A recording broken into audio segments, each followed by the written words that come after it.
వరంగల్ జిల్లా నర్సంపేట నియోజకవర్గ పరిధిలో యువజన సంఘాలు వివిధ ప్రైవేటు పాఠశాల యాజమాన్యాలు శ్రీకృష్ణాష్టమి వేడుకలు ఘనంగా నిర్వహించారు. కృష్ణుని జన్మదినం వేడుకల్లో భాగంగా పాఠశాలల యాజమాన్యం విద్యార్థులకు చిన్ని కృష్ణుడు గోపికల వేషధారణల పోటీలను నిర్వహించారు.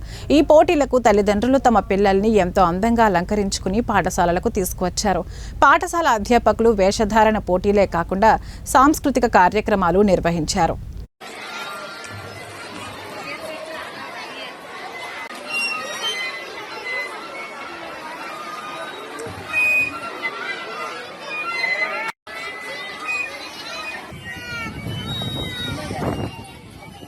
Krishna, Gopala Krishna.